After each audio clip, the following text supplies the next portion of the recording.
Así inicia Es Noticia, noticia en profundidad, un verdadero placer acompañarles. Comenzamos a partir de este momento, en la próxima hora, el análisis de coyuntura con tres temas que son noticia. Los vemos a través de titulares. El primero de ellos, en Noticia Colombia, expectativa por reinicio de los diálogos entre el gobierno Santos y la guerrilla del Ejército de Liberación Nacional. Hay temas centrales: cese bilateral del fuego y participación del pueblo. ¿Están dadas esas condiciones para que, por el bien de la paz de Colombia, esta negociación prospere? Vamos a ver qué dice un experto. Segundo tema que es noticia, los Estados Unidos. Cambios en la figura que representa la política exterior, cambios en la estrategia y temeraria CIA. ¿Qué significa esa movida de esas fichas para la Casa Blanca? Lo analizamos.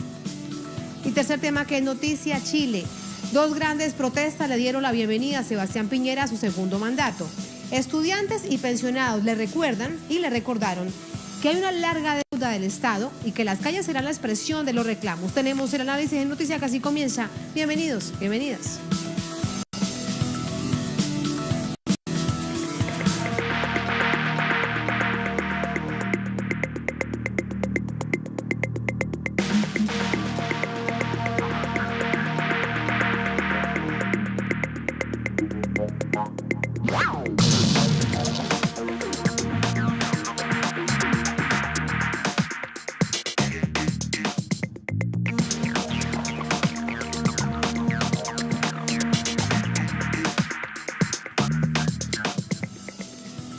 En Noticia Colombia, el Ejército de Liberación Nacional y el gobierno Santos se preparan para reactivar la negociación de paz en Quito tras el cumplimiento unilateral del cese al fuego anunciado por el ELN con motivo de las elecciones legislativas de este fin de semana. Tenemos detalles de dos temas que centrarán las conversaciones en este quinto ciclo de diálogo. La reactivación del proceso, anunciada este lunes por el presidente Juan Manuel Santos, se da en medio de importantes manifestaciones de movimientos sociales y organizaciones colombianas e internacionales que clamaban por tal decisión. El mandatario corroboró su decisión de regresar a las negociaciones poco después de que el ELN lo anunciara en un comunicado. Pensando en la vida, en salvar vidas, en lograr una paz completa para Colombia, he decidido retomar los diálogos de paz con el ELN. Con este fin, he dado instrucciones al jefe del equipo negociador, Gustavo Bell, para que viaje a Quito y reactive la mesa de diálogo. Por su parte, el delegado del ELN, Aureliano Carbonell, manifestó su confianza en la reanudación del diálogo, aunque destaca que ocurre 2 docenas de muertos después. Carbonell adelantó que los temas fundamentales de esta quinta ronda serán un acuerdo de cese de hostilidades con mejores condiciones y la participación de la sociedad en el proceso. Este último es un asunto central luego de la experiencia ganada durante el proceso de negociación con las FARC. En cuanto al cese bilateral, este martes terminó un nuevo ejercicio unilateral por parte del ELN que comenzó el pasado viernes en el marco de las elecciones legislativas del domingo. El proceso de paz había sido suspendido el pasado 9 de enero tras 101 días del cese al fuego bilateral debido a una serie de ataques atribuidos al ELN que dejaron como saldo el fallecimiento de 5 efectivos policiales. Al respecto, la organización insurgente declaró en su momento que no se trataba de un receso prolongado, sino de un retiro de la mesa por parte del gobierno para satisfacer a los sectores más extremos de la derecha colombiana. Les hablamos de la expectativa que genera este reinicio del quinto ciclo de diálogos. ¿Cuándo será? ¿Hay fecha? Le preguntamos a Lorena Hoyos desde Bogotá. Lorena, buenas noches. Adelante. Tatiana, buenas noches. Todavía no se restablecen las conversaciones de paz, pero será cuestión de días para que esto ocurra. Ya confirmó hoy el gobierno colombiano que Gustavo Bell, el jefe del equipo negociador del gobierno, se encuentra en Quito, sostendrá conversaciones en privado y durante la semana el resto del equipo negociador viajará. Por eso les decía que será cuestión de días que esto ocurra y que se pueda instalar el quinto ciclo de negociación. Pero entre tanto, pues la ciudadanía expresa las expectativas que tienen sobre este tema. Recordemos que una vez se instale ese quinto ciclo, va a ser el punto central será la participación de la sociedad civil. El año pasado se habían desarrollado unas audiencias preparatorias sobre este tema aquí en Colombia y en ese momento pobladores de diversos territorios que participaron decían: nosotros esperamos que esa participación sea incluyente, sea directa, sea transformadora y sea vinculante. Sin embargo, en ese momento, Tatiana, también expresaban las preocupaciones por la ausencia de garantías para poder ejercer esta participación, y eso lo decían en varios sentidos. Por un lado, la violencia política, el asesinato de líderes sociales; por otro lado, la persecución, estigmatización que continúa contra los líderes sociales también por parte del Estado colombiano, pero también por las mismas dinámicas de violencia en el marco del conflicto armado. Por eso hoy, cuando le preguntamos a ciudadanos sobre este tema, decían: deben discutirse dos temas paralelamente: la participación, qué mecanismo se va a establecer para esa participación de la sociedad civil, pero también las dos partes deben establecer medidas humanitarias que permitan desescalar el conflicto armado, bajarle la intensidad, para que estas poblaciones puedan participar, hablar tranquilamente sobre el diálogo de paz, sobre cómo transformar también la realidad en Colombia. Por ahora continuamos a la expectativa de la fecha de la instalación de este quinto ciclo, pero seguramente podría ser incluso antes de finalizar esta semana, Tatiana. Lorena, y sobre otro punto que es fundamental, el cese bilateral del fuego, ¿qué expectativa hay en Colombia con respecto a esto? Claro, Tatiana, pues lo decía hoy un integrante de la Delegación de Paz, Aureliano Carbonell, decía que los dos puntos claves, digamos, de este quinto ciclo de negociación va a ser el tema de la participación de la sociedad, pero también cómo establecer condiciones que permitan pactar un nuevo cese al fuego bilateral, ya, digamos, sin el ruido que tuvo el anterior cese. Recordemos que en ese momento, mientras estuvo vigente esos 3 meses, pues el ELN señaló que el mecanismo de verificación no actuó como debiera haberse, digamos, establecido, que no hubo las garantías plenas, que el Estado colombiano incumplió varios de los protocolos establecidos. Así que se espera que este nuevo cese que se pueda pactar de alguna forma supere esas dificultades, pero también corresponda a ese llamado que está haciendo la ciudadanía. De hecho, hoy también se hacía un balance sobre lo que habían significado esos 3 meses. En ese momento señalaban organizaciones sociales que por lo menos 97 colombianos habían salvado su vida, que pudieron haber perdido la vida en medio del conflicto armado. Estamos hablando de combatientes, pero también de población civil. Y ese cese también lo que significó fue que por lo menos 400 colombianos no resultaran heridos en medio del conflicto armado. Así que la ciudadanía lo que espera es que cuanto antes se pueda establecer un nuevo cese para darle garantías a la población civil, pero también para salvar la vida de esos combatientes, soldados, guerrilleros que siguen enfrentándose a estas dinámicas del conflicto armado, que ambos son hijos de campesinos, y que lo que mostró el proceso de paz, Tatiana, que se adelantó con las FARC, es que definitivamente un cese al fuego puede evitar la muerte de estas personas, pero también salvar muchas vidas de colombianos. Evitar tanto y tanto dolor, que de eso bien conoce Colombia. Gracias, Lorena. Buenas noches. Muy bien, allí teníamos a nuestra corresponsal en Bogotá, Lorena Hoyos. Vamos con el análisis. Para ello nos ayuda Luis Eduardo Celis, analista político, catedrático, miembro del Frente Amplio por la Paz. También está desde la capital colombiana. Luis Eduardo, buenas noches. Tatiana, un saludo a ti y a toda la teleaudiencia, y muchas gracias por seguir los temas de Colombia.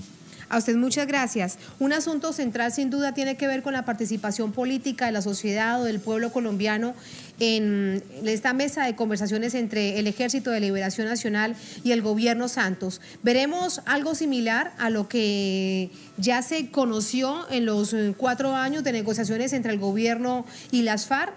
Organizaciones de a grupos que son representativas de un número de personas, de víctimas, movilizaciones de derechos humanos que van a este lugar, en este caso La Habana, en este caso es Quito, o cómo veremos este realmente anhelo de millones de colombianos de poder participar y entender lo que está en juego en Colombia.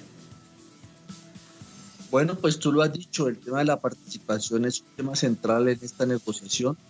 Algunos hemos afirmado que el corazón de esta negociación es una dinámica de participación en la sociedad. Una diferencia que hay de esta negociación con el ELN en relación con las FARC es que esta negociación tiene un eje no directamente en la mesa, o sea, no directamente en las partes del gobierno del ELN, sino más en la sociedad.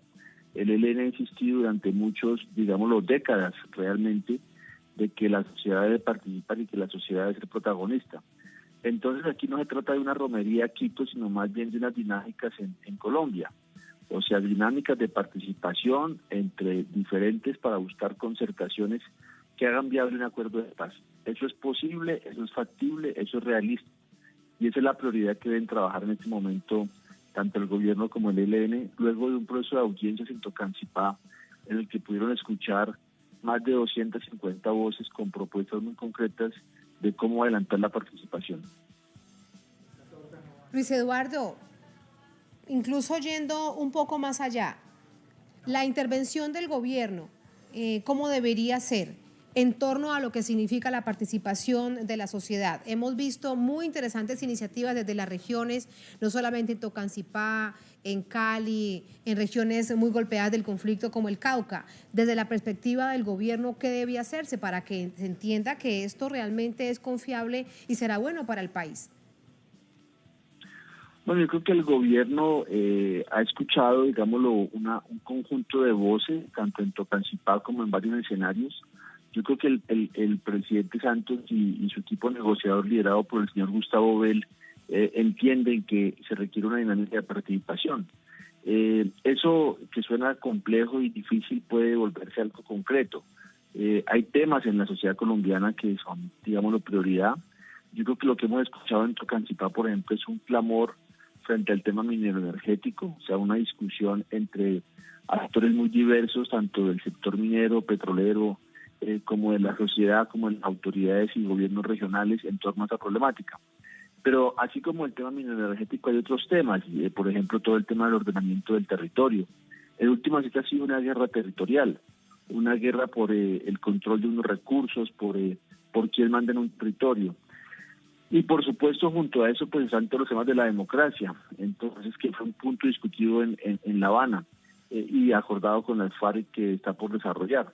Pero he mencionado 3 temas de un conjunto de temas que pueden ser discutidos en Colombia, que pueden ser discutidos en actores muy diversos. Esto no se trata solamente de una discusión de los populares, sino también de la gente de poder, de los empresarios, de la gente que tiene cosas que decir y que podría tener interés en nuevas concertaciones.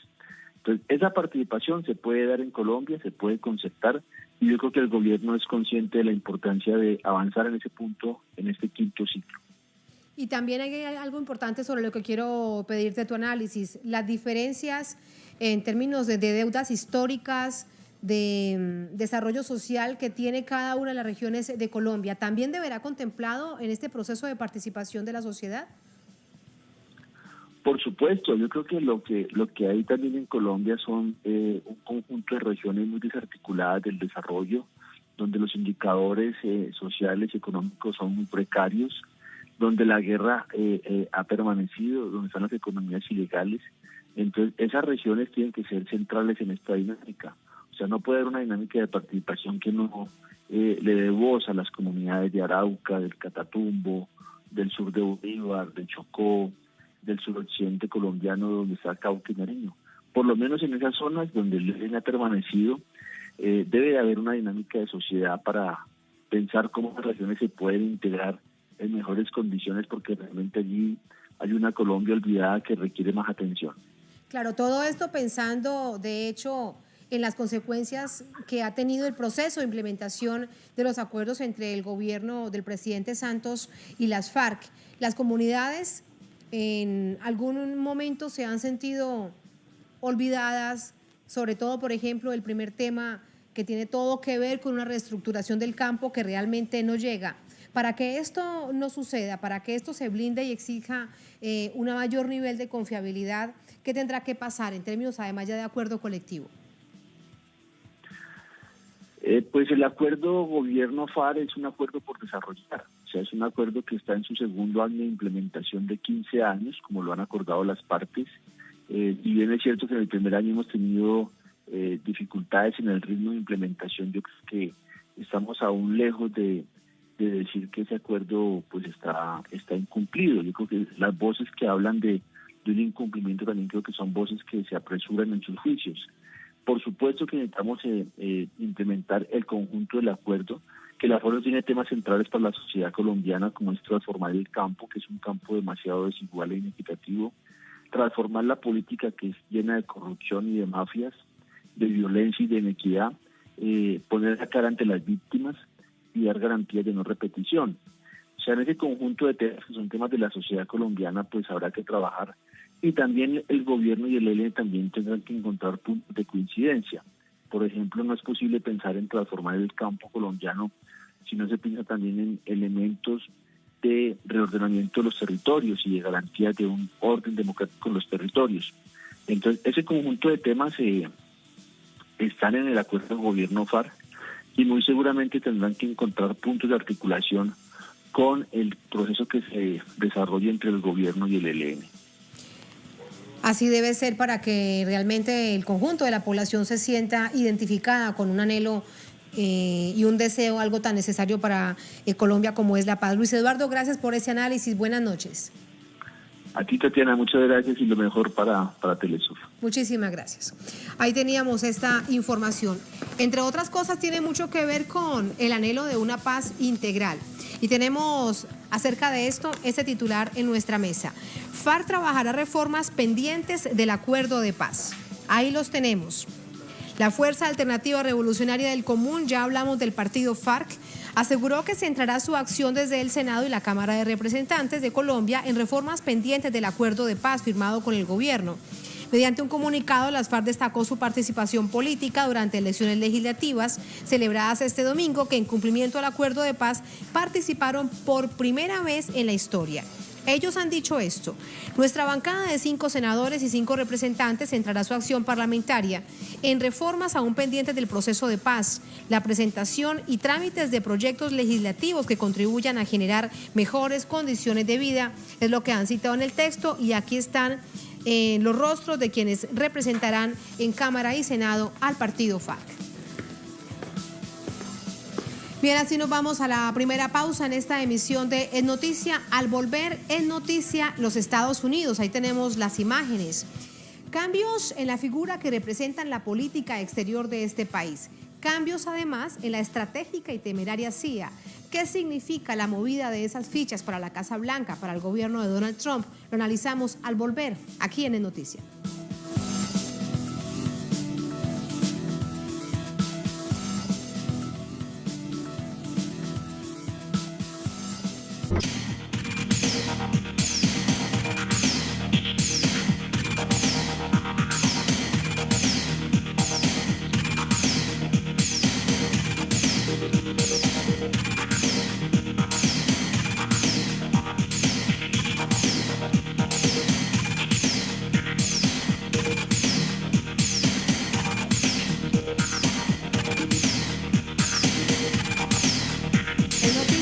Estados Unidos. Este martes el presidente de esta nación, Donald Trump, anunció la destitución de Rex Tillerson como secretario de Estado.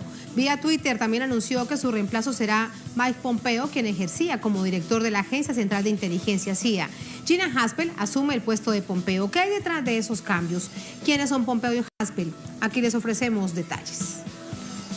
Diferencias en la geopolítica mundial sería lo que llevó a Donald Trump a relevar al secretario de Estado Rex Tillerson y darle el cargo a Mike Pompeo.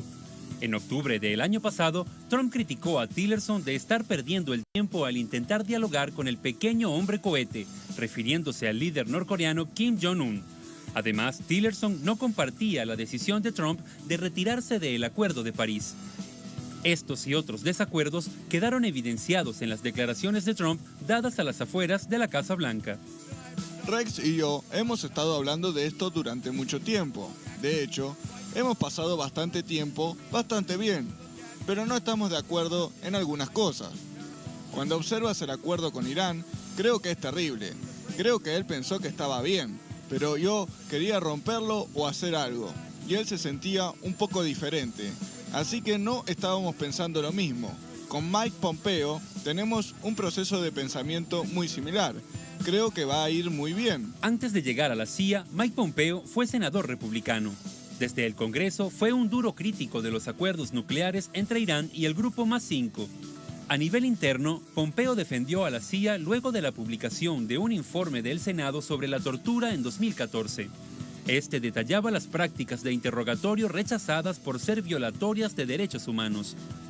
También defendió sus programas de espionaje y apoyó la idea de mantener abierto el centro de detenciones de Guantánamo en Cuba. Al igual que Tillerson, Mike Pompeo también es empresario. Ha incursionado en la industria aeroespacial, militar y de seguridad. Es dueño de empresas petroleras que mantienen contratos de perforación en China, Canadá y Estados Unidos.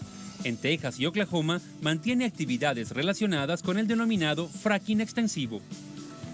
¿Y quién asume la dirección de la CIA? Gina Haspel, quien desde febrero pasado ostentaba la dirección adjunta de este organismo.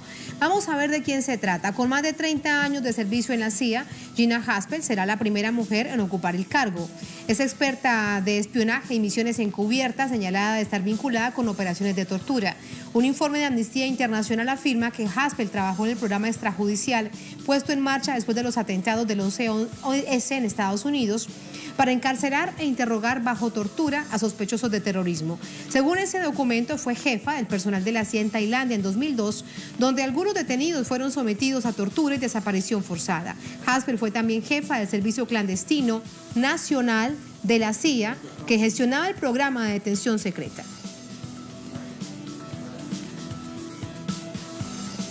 Y una vez hecho público el anuncio de quién asumirá la dirección de la CIA, Edward Snowden, el exagente de la NSA, alertó lo siguiente en Twitter. Interesante, la nueva directora de la CIA, Haspel, quien torturó a algunas personas, probablemente no pueda viajar a la Unión Europea para reunirse con otros jefes espías sin enfrentar el arresto debido a una denuncia al fiscal federal.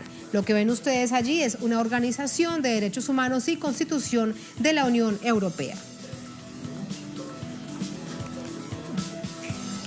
Más información, ¿cuáles son las reacciones desde lo social, desde lo político en Estados Unidos? Nos conectamos en Washington con Francesca Emanuel. Francesca, buenas noches. Adelante con esas reacciones. Buenas noches, Tatiana. Pues las organizaciones de derechos humanos, los activistas, las organizaciones que apoyan la paz en Estados Unidos están horrorizadas con estas designaciones. Dicen que cómo es posible que una persona como Mike Pompeo, que como ustedes han señalado, apoya los métodos de tortura, apoya la continuada apertura de la prisión de Guantánamo en territorio ocupado cubano, y también es islamofóbico, rechaza, discrimina a la población musulmana. Ellos dicen que cómo es posible que una persona con estas características haya sido designada para ser el secretario del Departamento de Estado. Una posición diplomática, una posición que presenta a Estados Unidos frente a todos los países del mundo. También rechazan la designación de Gina Haspel porque dicen que una persona como ella debería estar en la cárcel y no detentar un cargo público. Nosotros hemos hablado también con analistas internacionales que nos han señalado que es una irresponsabilidad la destitución del secretario de Estado Rex Tillerson justo en este momento frente a la reunión crucial del próximo mayo que tendrá el presidente Donald Trump con el líder norcoreano Kim Jong-un. Y es que estos analistas señalan que reuniones como estas requieren mucha preparación y que en el Departamento de Estado no solamente se ha reducido el presupuesto en un 30%, sino que decenas de funcionarios, de diplomáticos han estado renunciando en los últimos meses porque no se encuentran cómodos con el gobierno del presidente Donald Trump, y que ahora la destitución de Tillerson también marcaría una desestabilidad en esta continuidad, ellos dicen necesaria para establecer una reunión que tenga repercusiones positivas para las relaciones entre Estados Unidos y Corea del Norte. Tatiana. Hay algo que también quiero preguntarte, si tienes en ese momento más información. Hemos conocido hace pocos minutos que una vez identificada a través del Twitter la destitución de Rex Tillerson, habían personas dentro del Departamento de Estado que también han renunciado o que se les ha pedido la renuncia. ¿Qué fue lo que pasó? Sí, así es, Tatiana. Pues hay, no solamente en el Departamento de Estado, sino que el gobierno del presidente Donald Trump está barajando reemplazar a una serie de altos funcionarios, como por ejemplo el secretario, el asesor de Seguridad Nacional, McMaster, también el jefe del gabinete de la Casa Blanca, y además también reemplazar al director del Departamento de Veteranos por, ya se ha dicho el nombre, por Rick Perry, el ex gobernador de Texas, que ahora detenta el liderazgo en el Departamento de Energía. Pues parece que va a haber todo un movimiento aún en los departamentos que detenta el gobierno de Estados Unidos. Se van a ir, como decías tú, pues destituyendo o reemplazando algunos cargos, y lo que se señala es que el presidente Donald Trump pues estaría viendo la posibilidad de estarse rodeado de gente que piensa exactamente como él, Tatiana. Así las cosas, qué cantidad de cambios. Gracias, Francesca. Buenas noches. Allí teníamos a nuestra corresponsal permanente desde Washington. De hecho, dicen informes bastante sesudos que el gobierno de Donald Trump es el que más ha hecho cambios en la historia de los gobiernos, en la historia de los huéspedes de la Casa Blanca. Tenemos el análisis. Vía telefónica nos acompaña el doctor Layo Sasdi León Borja, profesor de la Universidad Interamericana de Puerto Rico, analista especializado en asuntos de seguridad, defensa e inteligencia militar. ¿Cómo está, profesor? Buenas noches. Buenas noches, aquí en San Juan de Puerto Rico, nuevamente sin electricidad, así que ya ven ustedes cómo son las cosas en esta colonia de Estados Unidos. Bueno, tengo que preguntarle con respecto a ello porque es lo que debemos hacer para no olvidar esta situación. Así desde hace más de 2 meses, ¿no? Sí, estuvimos pues brevemente, ¿no? Decir que perdimos en nuestra casa la luz en el área metropolitana como para el 6 de septiembre después del huracán Irma. Pues vino el huracán María y recién nos restablecieron el 1 de febrero, o sea que casi 5 meses sin electricidad. Pero hay mucha gente que no tiene electricidad todavía, hay pueblos en que el 40% de la población no lo tiene. Pero bueno, volviendo al tema medular, pues... permítame, le pregunto primero, profesor Layos, con su larga experiencia, y el primer interrogante, ¿qué diferencia Rex Tillerson de Mike Pompeo?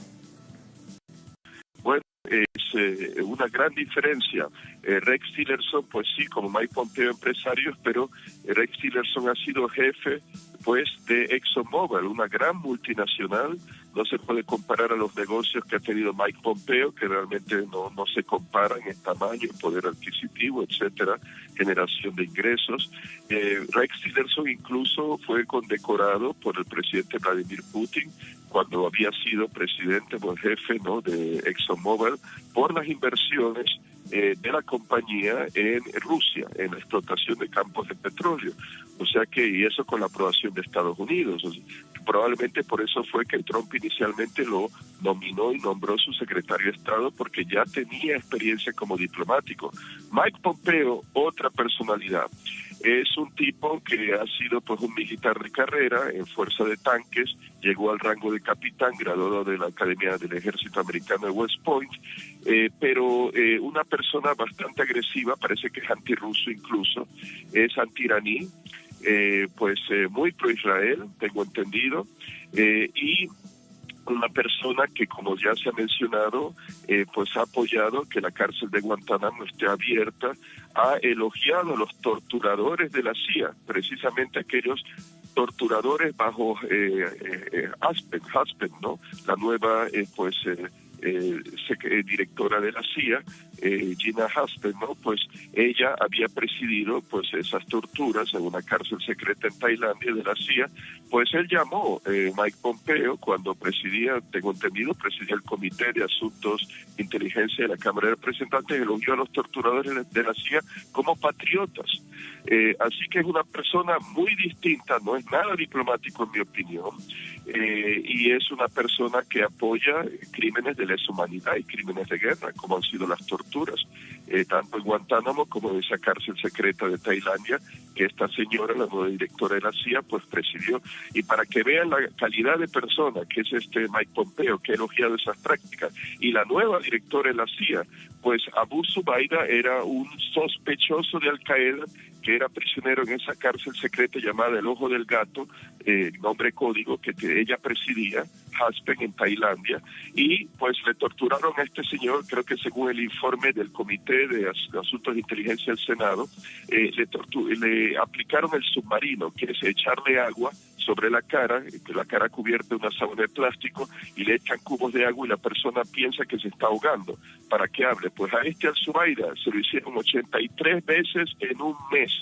Le impedían dormir, le mantenían en una caja grande, le golpeaban la cabeza contra la pared y el hombre terminó perdiendo un ojo. Y esta señora, según el informe al parecer del Senado americano, presidía personalmente las torturas, y Mike Pompeo ha elogiado eso como patriotismo. Así que ya pueden ver la calidad de persona que este señor, como la nueva directora de la CIA, potencialmente ella criminal de guerra. Así que augura mal para las relaciones con Rusia, augura mal para las relaciones con Irán por el acuerdo nuclear con Irán, del cual Mike Pompeo ha estado muy opuesto. Y según lo que leí, pues es lo que dijo Trump también, parece que Tillerson estaba a favor del acuerdo nuclear con Irán, pero no Mike Pompeo y tampoco Trump, como se sabe. No me sorprende. Profesor Lajos, y con respecto a América Latina, con respecto a Cuba, con respecto a Venezuela, ¿qué debemos esperar?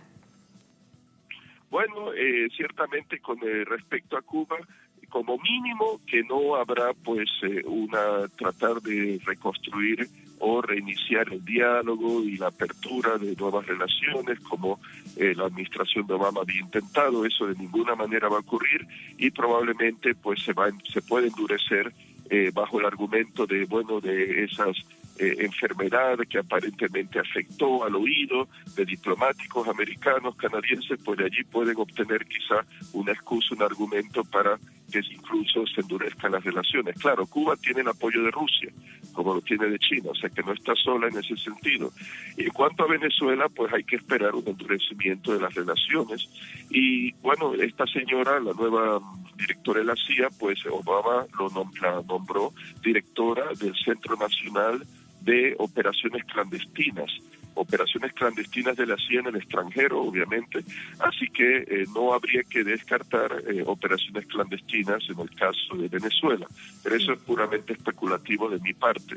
Y claro, hay que esperar operaciones clandestinas que las inició Obama, probablemente con un plan de George W. Bush, en Siria. O sea que la situación en Siria, como incluso analiza Debka File, que es esta fuente israelí que dice que tiene acceso a inteligencia militar de Israel, a fuentes de inteligencia militar israelí, que probablemente la política exterior se endurecerá de Estados Unidos hacia Siria y los enemigos de Israel, encabezada por estas dos personas, ¿no? Mike Pompeo como nuevo secretario de Estado y Haspen como la nueva directora de la CIA.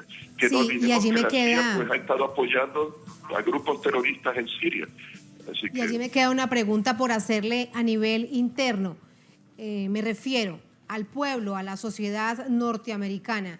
Tanto que se ha intentado desmantelar después de tremendo escándalo de la NSA y las filtraciones de Edward Snowden, parece que esto ha avanzado muy poco. Evidentemente es un asunto muy técnico, muy tecnológico, pero es de permanente preocupación del pueblo norteamericano.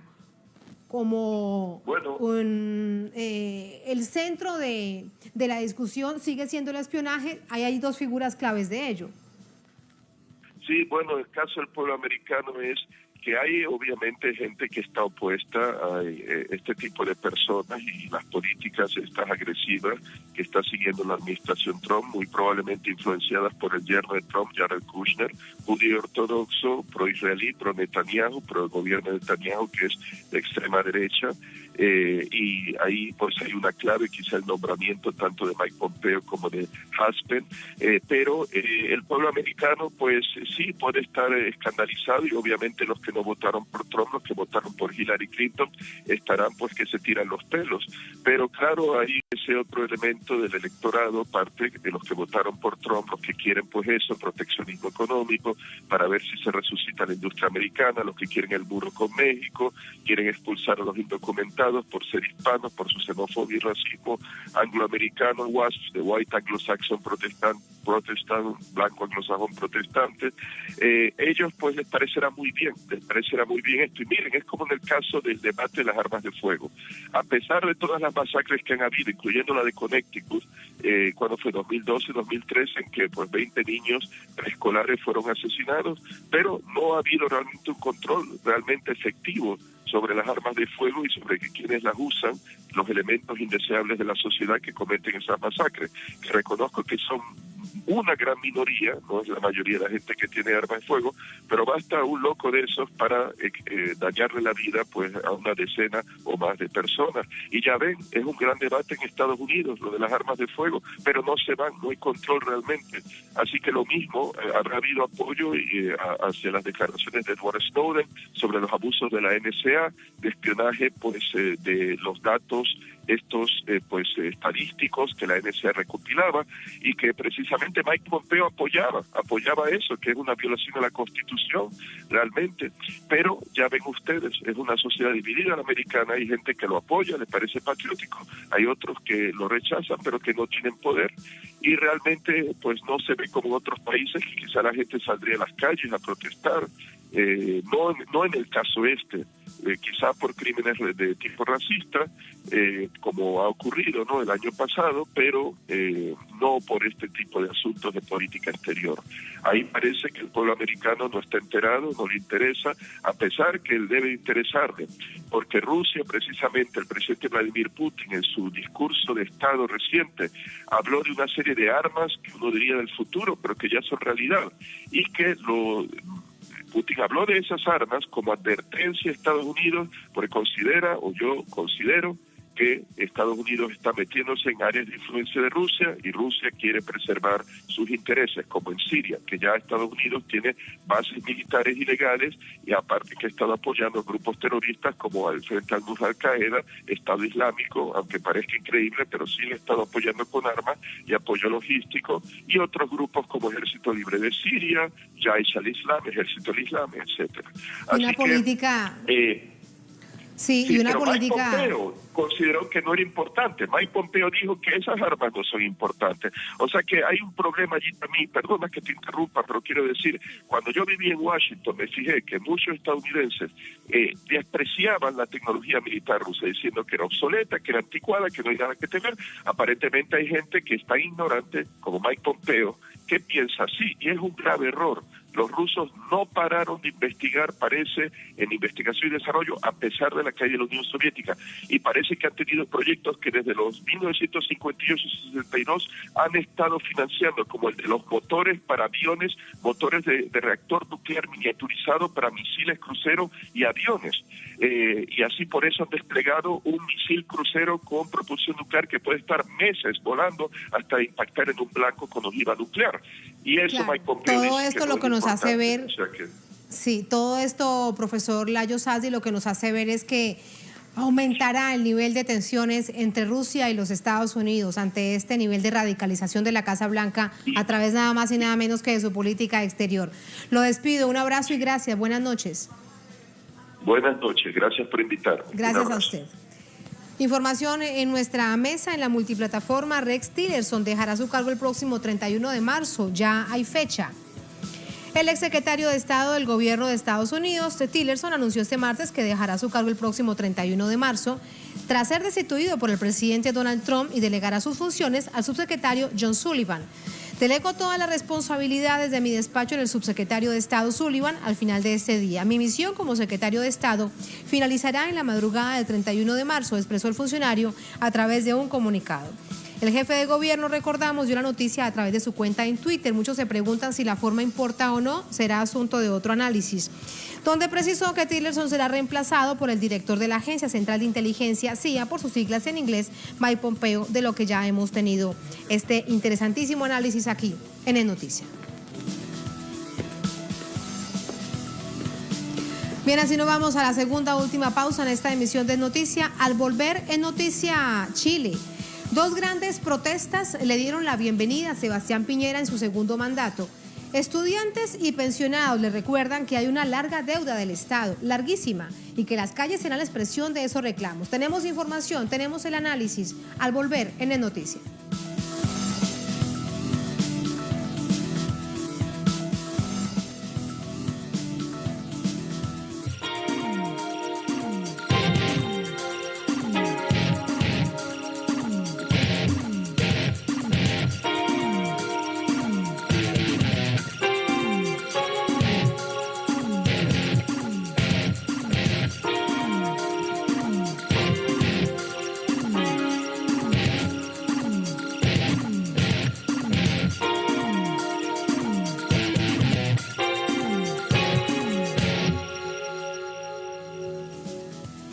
noticia, Chile, Santiago fue escenario de las primeras manifestaciones en contra del gobierno de Sebastián Piñera con apenas un día en la presidencia. Movimientos estudiantiles, pensionados salían a las calles a exigir mejoras sociales. Todo esto sucedía en Santiago. Dos grandes protestas le dieron la bienvenida en Santiago a Sebastián Piñera a su segundo mandato. Una organizada por el movimiento estudiantil y otra para exigir más atención a la tercera edad. La marcha, encabezada por la Confederación de Estudiantes de Chile en horas de la mañana, tenía como motivo rechazar la intención del gobierno de volver a procesos de admisión discriminatorios y de reinstalar el copago, otra forma de segregación socioeconómica.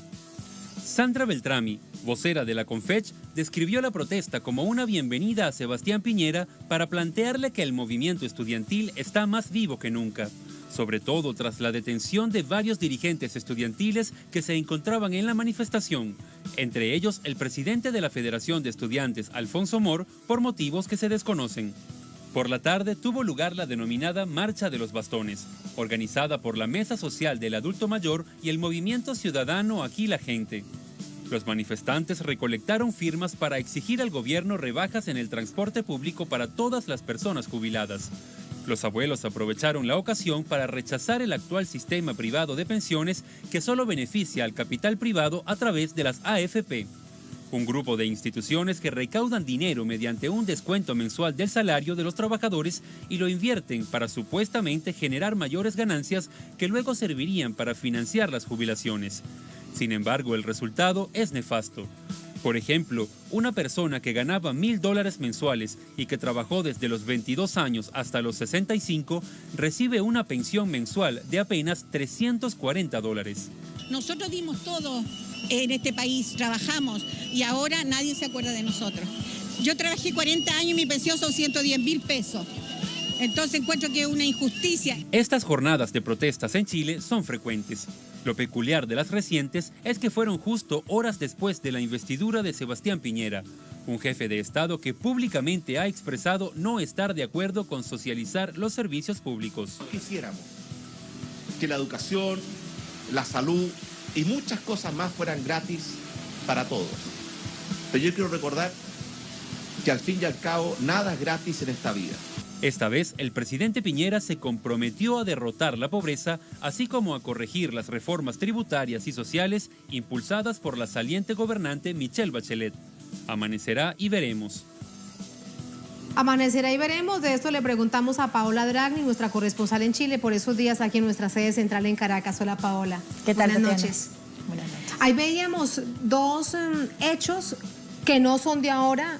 Los hemos visto a lo largo de todos estos años con Sebastián Piñera, posteriormente con la presidenta Michelle Bachelet. Hoy de nuevo salen a las calles y la jornada anterior también, sobre todo algo que llama mucho la atención. Dos sectores muy vulnerables, pero los medios de comunicación parecen poco interesados. Vimos muy pocos portales en internet referenciando esta situación. Ahora, hay que entender, como bien explicaba la nota de contexto, que aquí hay una alianza económica entre estos sectores vulnerables, pero de los empresarios que lucran con ellos. Es decir, todo el negocio de la educación, el negocio de la salud en Chile están aunados dentro del negocio de las AFP, porque las inversiones, el lucro que se genera en la educación y en la salud son invertidos a través de estos fondos de pensiones en las bolsas internacionales y también en las bolsas nacionales. Entonces, Sebastián Piñera es un empresario. Él va a proteger, sin duda alguna, estas inversiones que están en estos dos núcleos de estas personas que salen a marchar de forma constante. Y si los medios lo cubren, lo hacen de forma bastante anecdótica. Vimos en el año 2011 que sí, la cobertura periodística en Chile fue un poco más importante justamente porque los estudiantes dijeron ¿cómo rompemos este cerco? Y empezaron a hacer marchas muy llamativas. Ahora, ¿profundizan los medios de comunicación chilenos sobre esta alianza perversa entre estos negocios, tanto de las pensiones de los ancianos y de los estudiantes? No. Y ahí hay un nudo que Sebastián Piñera probablemente va a fortalecer con sus políticas porque es un empresario y finalmente le debe lealtad a su sector. El sector más conservador del país. ¿Cómo percibe la gente cuando sales, entrevistas al pueblo en general, a los santiaguinos, a donde llegues, a Valparaíso, en cualquier lugar del país? ¿Qué te dicen con respecto a ese gabinete tan conservador? Lamentablemente, y me duele decirlo porque vivo en Chile hace 20 años, los medios de comunicación en Chile han sido un péndulo gravitante en sostener este modelo neoliberal, manteniendo a los chilenos de forma muy ignorante del trasfondo de estos negocios y de estos acuerdos entre los sectores políticos y económicos. Entonces, cuando uno sale a la calle y habla de las pensiones, habla del sistema chileno, si bien se ha formado cierta opinión más crítica sobre este modelo, la verdad es que un grueso de los chilenos no es capaz de comprender que parte del gabinete de Sebastián Piñera está directamente involucrado en estos negocios que finalmente lucran con sus necesidades más básicas, con la pensión, con la educación y también con la salud, que es un rubro del que no se ha hablado mucho todavía porque el entramado, Tatiana, es tan fuerte de estos espacios sociales y de las empresas que la verdad es que yo tengo pocas esperanzas es que algún día Chile alcance una educación gratuita y un sistema de pensiones acorde a las necesidades de una persona que ha trabajado toda su vida. Claro, que no es un regalo, es lo que se merece por haber trabajado toda la vida. Exactamente. Claro. Se ataca al negocio, al centro del negocio del modelo neoliberal chileno que fue implantado como un experimento de los Chicago Boys durante la dictadura de Augusto Pinochet y que lamentablemente fue fortalecido durante los gobiernos democráticos que vinieron después, aunado a medios de comunicación que son parte de estos conglomerados económicos gigantes y que han mantenido a los chilenos en una bastante estatus de ignorancia respecto de sus propias condiciones. ¿Desinterés de la gente, Paola? Hay porque el modelo los ha llevado a dedicarse a pensar a su día a día, a su propia vida. Mucho desinterés, también un poco de miedo, yo creo, de salir en televisión. Aquí la experiencia que hemos tenido en Caracas es que al contrario hay que tratar de tener pocos entrevistados porque todo el mundo quiere hablar.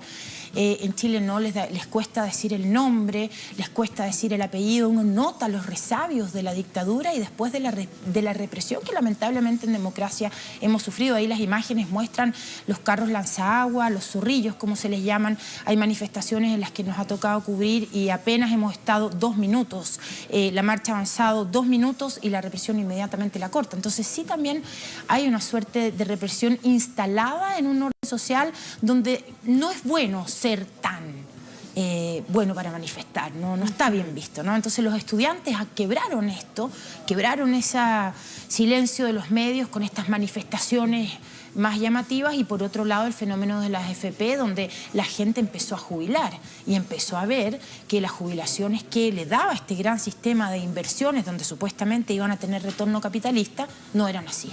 Me queda una pregunta por hacerte porque va mucho más allá de lo anecdótico. Si bien hay unos temas centrales de los que prometió en campaña Piñera que resolvería educación, las AFP, también habló del sistema de salud, de la reforma tributaria, hay otro y tiene que ver con la película ganadora mejor film extranjero en Hollywood, en los Oscar, y tiene todo que ver con medidas vanguardistas que no acepta el sector más conservador que acompaña al presidente Piñera. También de esto se habla en Chile en este momento, porque ya tuvo que hablar del tema y decir, voy a presentar un proyecto de ley de matrimonio igualitario.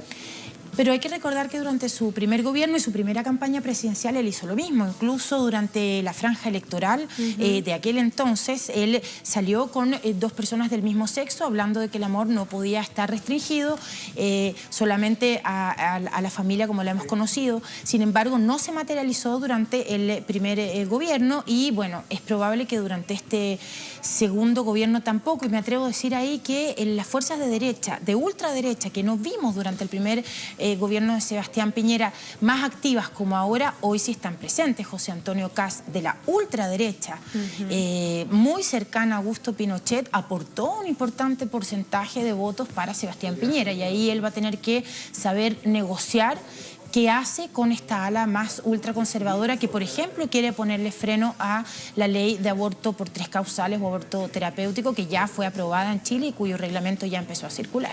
Que fue uno de los logros de la presidenta Bachelet. Así es. ¿No? Muchas gracias, Paola. Gracias por contarnos parte de la realidad de tu país. Muchas gracias. Y siempre contentos de tenerte en esta patria grande. Gracias. Volveremos al gobierno de Piñera.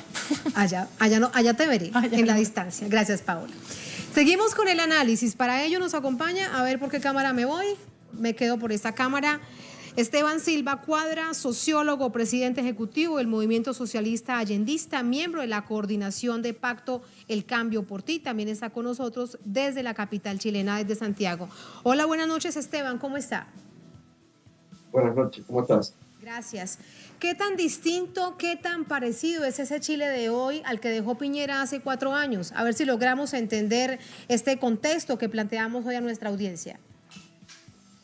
Bueno, es parecido en el sentido de que el modelo económico hegemónico actual de Chile sigue siendo el mismo. Las reformas que acometió el gobierno de la saliente de la presidenta Bachelet fueron extremadamente menores, tímidas, y también todas fueron sistémicas, es decir, ninguna afectó el modelo económico de desarrollo que Chile tiene, el modelo económico basado y consagrado con una constitución que consagra un Estado enteramente subsidiario, o sea que no tiene ninguna peso ni presencia de empresarial ni en la dirección de la economía, ¿no? Y por lo tanto el grueso de la economía chilena es privada, está privatizada, y también los servicios.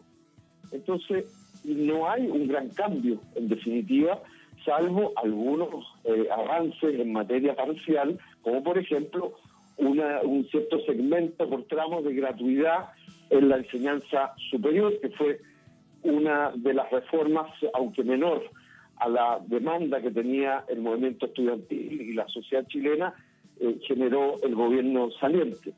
Pero no hay un gran cambio, porque Chile tiene un modelo económico neoliberal extremo, de capitalismo extremo, y que tiene una demanda social creciente, crítica, y un malestar social que no lo aplacó las reformas y la gestión del gobierno Bachelet, y eso son exactamente las mismas demandas con las que se encuentra el gobierno de Sebastián Piñera. Sí. Quiero recordarle que Sebastián Piñera fue electo en segunda vuelta, que hubo primera y segunda vuelta, como sabemos, con el 25% del total de las y los chilenos habilitados para votar, sobre la base de una alta abstención. Por lo tanto, estamos hablando que las instituciones de Chile, es decir, la presidencia y también el Congreso, tienen una crisis de representatividad hasta el día de hoy que no ha sido resuelta. Claro, Entonces, ahora, Esteban, déjame te pregunto camina la algo. política y por otro lado camina la sociedad. Sí, Esteban, con respecto a quienes encabezan ministerios claves, para ver si habrá algo del cumplimiento de las promesas, no de la campaña anterior, sino de esta campaña de Sebastián Piñera. Ministerio de Desarrollo Social, el encargado de superar la pobreza, nada más y nada menos, una promesa de campaña. Es uno de los empresarios más poderosos del país, Alfredo Moreno. Y el Ministerio de Educación, el tema de educación que está ubicado en el debate, por lo menos de la sociedad, en el debate público. Gerardo Varela, cree en la educación como un bien de mercado. Acompañan, de hecho, desde esta perspectiva, al presidente Sebastián Piñera, recordando cuando él dijo esa célebre frase que no hay nada gratis en la vida. Así que realmente habrá con qué tener un sistema de confianza entre la población, sobre todo estos sectores que se mantienen tan movilizados con el nuevo gobierno. No, efectivamente no. Alfredo Moreno, que es representante del gran empresariado, que es el ministro encargado de Desarrollo Social, ¿no? De la lucha contra la pobreza, supuestamente, pero ya había sido ministro en el primer gabinete del primer gobierno de Sebastián Piñera, fue de hecho canciller. Y el ministro de Educación que usted señala, efectivamente es alguien que no cree en la gratuidad, en una educación pública, laica y gratuita. Y evidentemente aquí tenemos un segundo gobierno de Piñera que viene a lo Macri, es decir, con una lógica mucho más dura desde el punto de vista de intentar primero revertir los pocos avances democratizadores en un sentido económico, social e institucional que habían sido pujados y logrados en el periodo que viene de terminar, ¿no? Y al mismo tiempo, más bien, sobre la base de una promesa de reactivación económica. creo que es muy relevante entender lo que ocurrió, que instaló el gobierno de Sebastián Piñera en segunda vuelta, una política de los medios de comunicación sumados a los errores también de las candidaturas alternativas, etcétera, pero que sostenía que Chile iba a ser Chilezuela, es decir, la campaña del terror que se construyó en Chile respecto de la situación económica, social de Venezuela, como un supuesto espejo de crisis, ¿no? Y lleno de tergiversaciones, más la idea de que si se profundizaban las demandas sociales y económicas y la necesidad de transformaciones más sociales en materia de salud, vivienda, pensiones, etcétera, Chile iba a generar una crisis económica, de aquí desde la bolsa hasta los aseguradores de la economía y los medios de comunicación chantajeaban de alguna manera y generaban esta lógica en la población de temor. Entonces, evidentemente estamos ante una situación donde hay, por un lado, una expectativa de que este gobierno generaría para los sectores que votaron por él, ¿no?, una reactivación económica, y por otro lado, una tremenda demanda social acumulada, particularmente en el sistema de las pensiones dignas, ¿no?, es decir, en el término del sistema de pensiones privados, conocido como las administradoras de fondos de pensiones, y en demandas como el tema de la educación, pero también en demandas muy relevantes en el ámbito de la salud, la cobertura de salud, y frente a la colusión de las grandes empresas en materia de servicios, productos, bienes y servicios. De ahí terminamos, Esteban. Contradictorio. Sí, y terminamos como comenzamos, en el titular que le planteábamos a nuestra audiencia, la larga deuda, la histórica deuda de los distintos gobiernos, ahora de nuevo el de Sebastián Piñera, con una sociedad, con una población que de nuevo vemos, así será seguramente, como nos lo ha dicho nuestra corresponsal en Chile, que se encuentra aquí en Caracas, se mantendrá en las calles expresando de esa manera todas esas exigencias, todas esas reivindicaciones. Esteban, gracias, muy buenas noches, gracias por ese análisis. Gracias a ustedes, buenas noches. Muy buenas noches. Gracias también a ustedes por habernos acompañado en esta emisión. Quedamos en redes sociales, @esnoticiatelesur, @Tatiana Telesur. Hasta mañana, recuerden que esta es la señal informativa de América Latina.